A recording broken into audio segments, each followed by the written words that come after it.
월드컵 카타르 대회에서 우리나라 선수들로 인해서 유행한 단어 하나가 있습니다.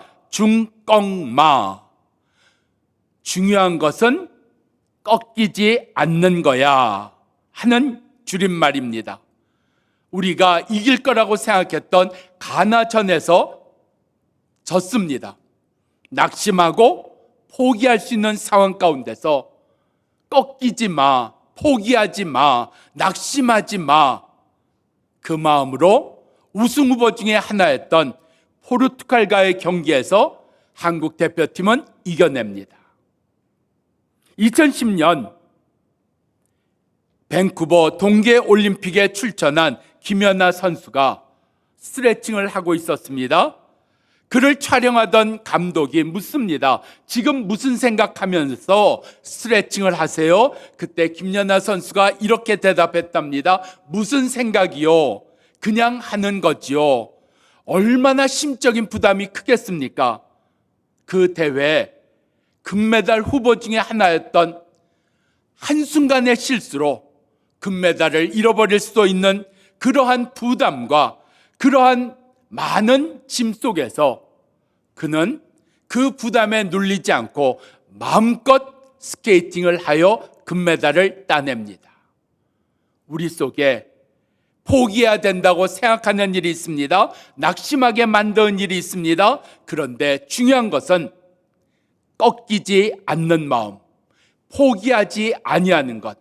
예수 그리스도가 이 땅에 오셔서 결코 포기하지 아니하셨고 결코 낙심하지 아니하시면서 끝까지 견지하신 것이 바로 낮아짐이었습니다. 그 낮아짐 때문에 우리는 구원을 받았습니다. 그 예수 그리스도의 중요한 것은 꺾이지 않는 거야. 포기하지 않는 거야. 오늘 낮아짐을 포기하지 않으셨던 그 낮아짐이 무엇인지 우리가 같이 누릴 수 있기를 바랍니다. 7절입니다. 첫 아들을 낳아 강보에 싸서 구유에 누였으니 이는 예수께서 계실 곳이 없음이러라 말씀하고 있습니다. 예수 그리스도 누구십니까?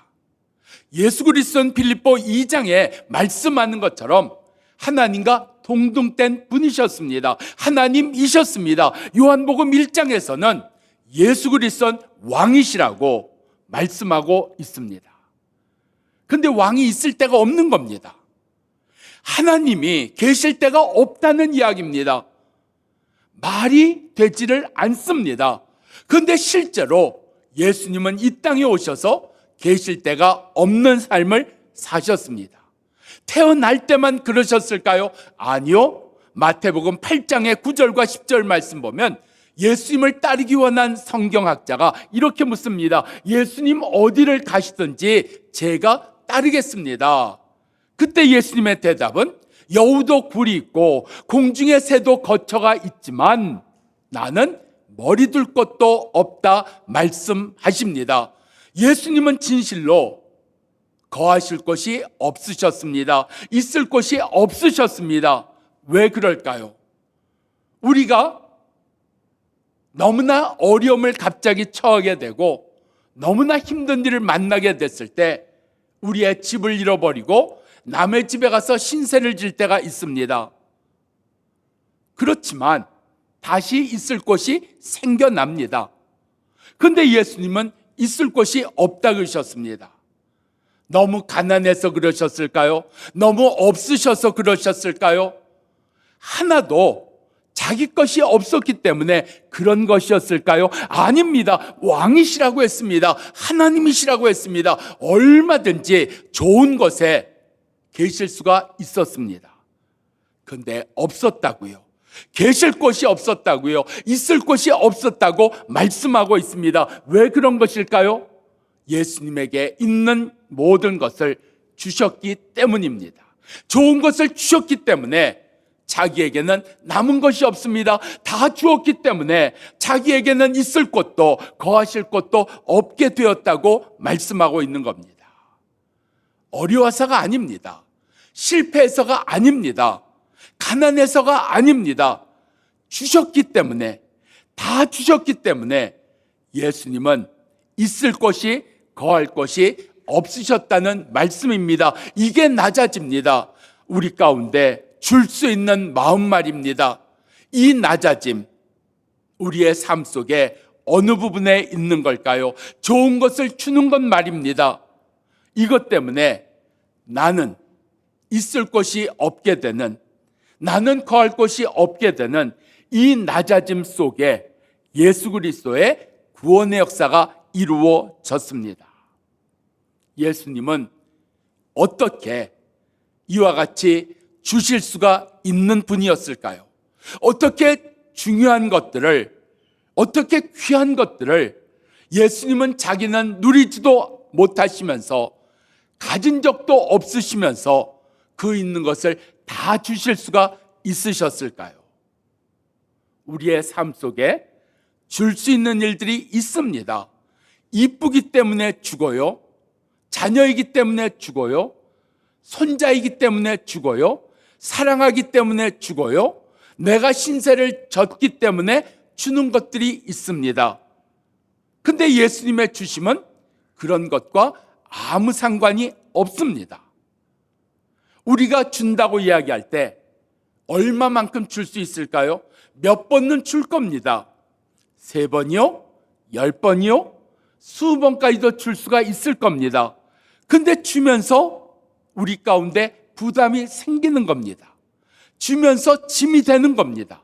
언제까지 내가 이렇게 줘야 되나? 언제까지 내가 이렇게 돌봐야 되나? 언제까지 내가 이렇게 뒤에 있어줘야 되나? 하는 것들이 우리 속에 누구에게 주든지 그런 것들이 우리에게 짐이 되는 일이 있습니다. 근데 예수님은 주시되 끝까지 주셨습니다. 계속 주셨습니다. 꾸준하게 주셨다는 이야기입니다.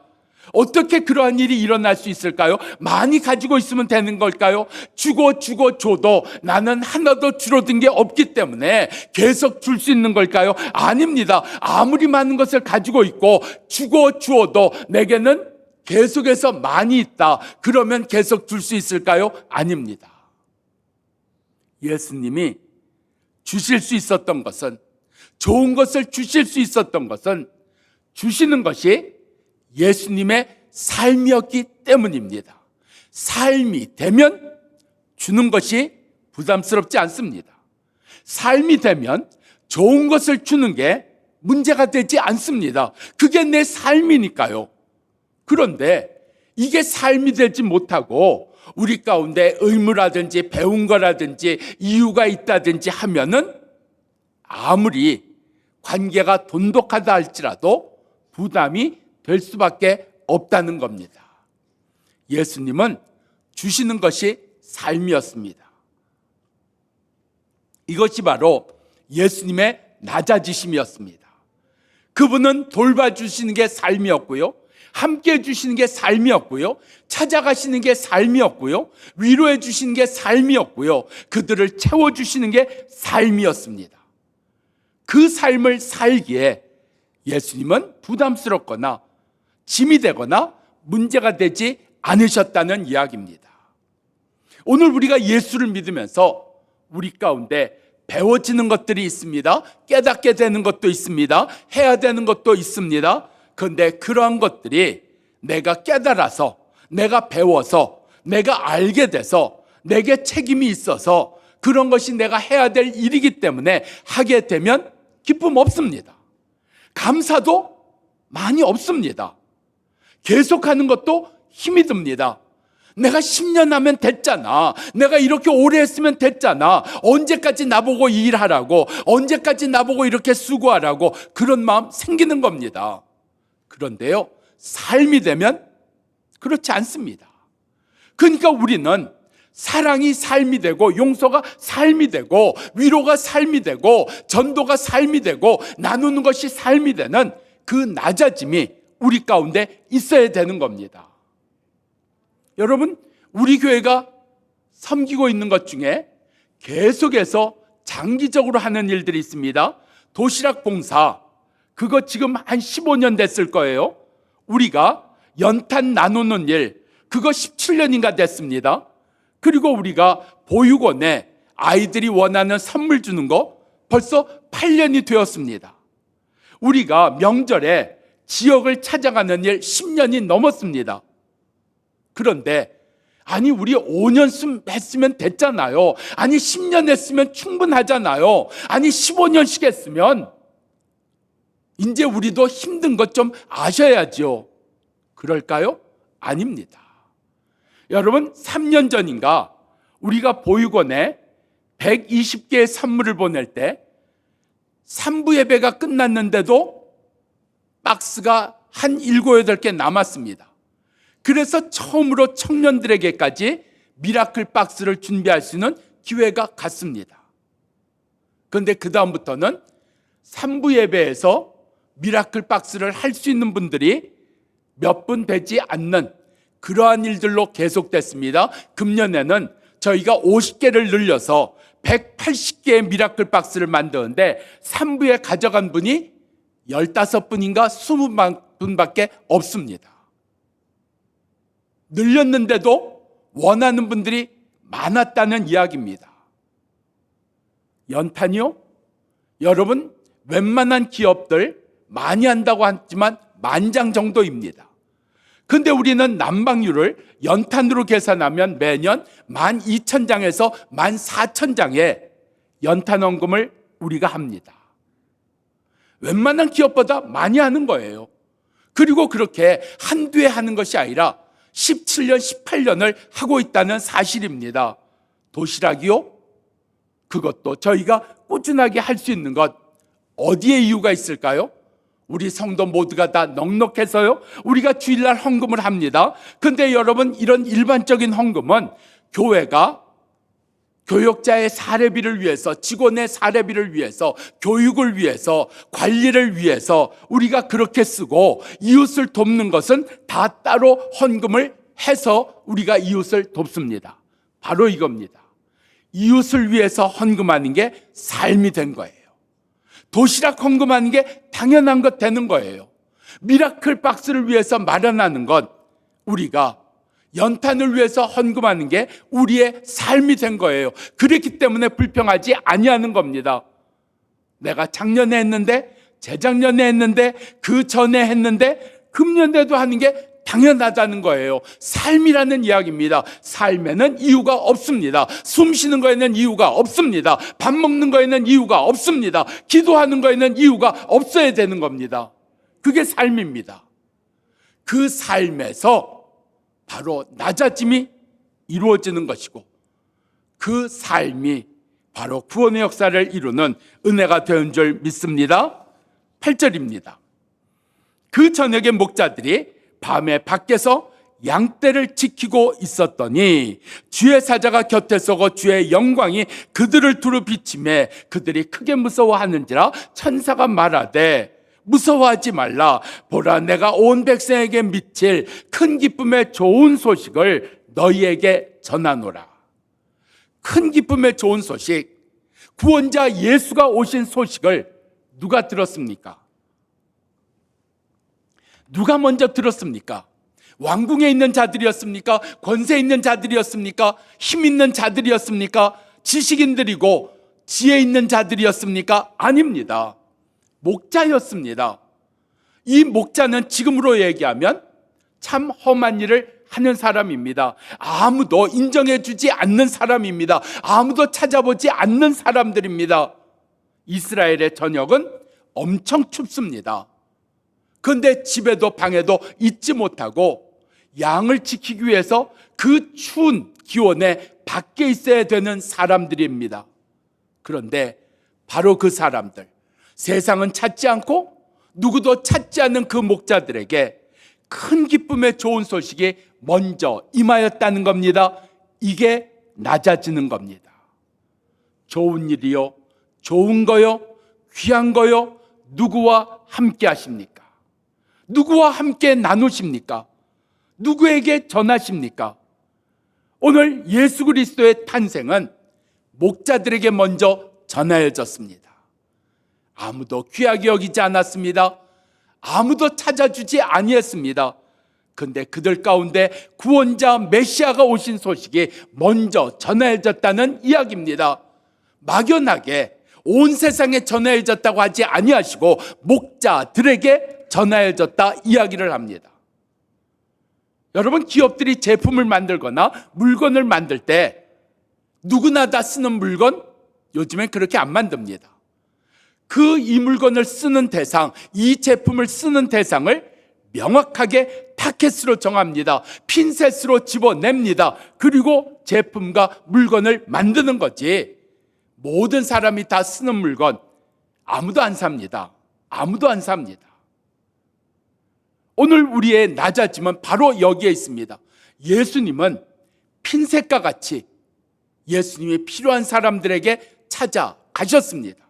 예수님이 찾아간 사람이 누굽니까? 삭개오를 찾아가셨지요. 우물가의 여인을 찾아가셨습니다. 백부장을 찾아가셨습니다. 예수님은 이렇게 분명한 핀셋으로 집어낼 그 대상들을 찾아가셨습니다. 이게 낮아집니다. 낮아짐입니다. 막연하게 어려운 사람들, 막연하게 힘든 사람들, 막연하게 어려운 사람들이 아닙니다. 목자에게 기쁨의 소식을 전하였고, 예수님은 아픈 자, 나병에 걸린 자, 걷지 못하는 자, 앞을 보지 못하는 자, 이런 구체적으로 예수님은 찾아가셨다는 겁니다. 이 구체적인 역사가 있을 때 낮아짐입니다. 막연함이 아닙니다. 우리가 다음 세대를 위한다. 말 좋습니다. 근데 구체적으로 다음 세대를 위한 게 뭐냐는 거예요. 그 구체적인 게 있을 때 낮아짐이라는 이야기입니다. 우리 교회가 참 잘했다 하는 몇 가지 일들 가운데 지난 여름에 우리 26세 이하의 청년들에게 여름방학 동안에 공부하는 일을 격려하기 위해서 30만 원씩 20명에게 주었습니다. 공부할 때입니다. 고등학교 때까지 얼마나 힘들었으니까 이젠 좀 쉬고 놀고 아닙니다. 이번 겨울에도 40만 원씩 20명에게 주었습니다. 격려하는 겁니다. 이끌어주는 겁니다. 위하는 겁니다. 우리가 다음 세대를 소중히 여긴다는 것을 보여주는 겁니다. 막연하게가 아니라 구체적으로, 실제적으로 오늘 우리 가운데 예수 그리스도의 탄생의 기쁜 소식이 목자들에게 전하여진 것처럼 오늘 우리에게 나는 내가 찾아가야 될 목자가 누구인가? 나는 누구에게 성탄의 선물이 되어야 하는 것인가? 오늘 그 낮아짐이 우리들 가운데 이루어지기를 바랍니다. 그래서 목자에게 예수님이 선물이 되신 것처럼 나는 누구에게 선물이 될 것인가? 성탄의 선물이 될 것인가? 목자를 집어낸 것처럼 분명하게 집어내는, 그리고 그에게 성탄의 선물이 되는 은혜가 우리들 가운데 이루어지기를 바랍니다. 12절입니다. 너희는 가서 강보에 쌓여 구유에 누워있는 아기를 보리니 이것이 너희에게 표적이 되리라 말씀하십니다. 강보, 아이를 싸는 보자기입니다. 구유, 짐승이 먹이를 먹는 먹이통입니다. 예수님 태어날 때만 이런 삶을 사셨나요? 평생을 그렇게 사셨습니다. 평생을 그렇게 사셨습니다. 이걸 표적이라 그랬습니다. 예수님이 강보에 쌓이고 구유에 누웠다는 게 무엇을 얘기하는 걸까요? 예수님이 한평생 가난한 자들과 아픈 자들과 힘들어한 자들과 홀로 된 자들과 함께 지내셨다는 게 무슨 말인가요? 자기를 위해 살지 않았다는 이야기입니다. 이게 낮아짐입니다. 로마서 14장은 우리 중에 누구든지 자기를 위해 사는 자가 없도다. 우리는 누구든지 예수를 위하여 그리스도를 위하여 사는 자들이라 말씀하고 있습니다. 이 낮아짐이 있습니까? 예수 그리스도는 자기를 위해 살지 않은 이 낮아짐으로 구원의 역사를 이루셨습니다. 우리 가운데 오늘 자기를 위해 살지 아니하는, 자기를 위해 살지 아니하는, 몇 년 동안 그 일을 하는 분들을 지켜보고 알아보고 살펴봤습니다. 그리고 어제 처음으로 그 일을 하는 분들을 섬겼습니다. 우리 교회가 하는 여러 가지 일들, 교인들에게는 어느 날 갑자기 광고가 되는 것 같지만 연탄을 하기 위해서, 미라클 박스를 하기 위해서 준비하고 찾아보고 알아보고 하는 기간이 상당히 있는 것 아셔야 됩니다. 그냥 어느 날 이거 하자고 손들고 뛰어나오는 게 아닙니다. 여러분 혹시 들어보셨나요? 베이비 박스. 베이비 박스. 아이를 낳은 미혼모들이 아이를 키울 수가 없어서 그 아이를 베이비 박스라고 하는 데 갖다가 넣어두고 초인종을 누릅니다. 그러면 그 안에 있는 사람들이 나와서 그 베이비 박스에 있는 아이를 키웁니다. 그래서 어느 정도 키워서는 보육원에 보내는 겁니다. 거기에 꼭 아이를 베이비 박스에 넣는 분들에게 이렇게 요청한답니다. 다른 거는 몰라도 아이의 이름과 생년월일은 꼭 써주세요. 어제 그분들에게 이번 성탄에 그렇게 베이비박스를 통해서 들어온 아이들 가운데 장애가 있어서 시설에 가기도 힘든 그런 아이들 20여 명을 함께 지내면서 함께 그들을 돌보는, 성탄 전날이지만 집에 가지 못하고 그들을 돌보는 분들에게 교회는 작은 선물을 보냈습니다. 성탄인데 케이크도 드시고요, 선물도 같이 나눠보시고요, 그리고 맛있는 것도 같이 나눠보세요. 우리 속에 자기를 위해 살지 않는다는 게 무엇일까요? 간단합니다. 쉽습니다. 어렵지 않습니다. 자기를 위해 살지 않는 것은 남을 먼저 생각하면 되는 겁니다. 근데 남을 먼저 생각하지 아니하고 나를 먼저 생각하니까 여유가 없는 거예요. 돈이 없는 거예요. 시간이 없는 거예요. 기회가 없는 겁니다.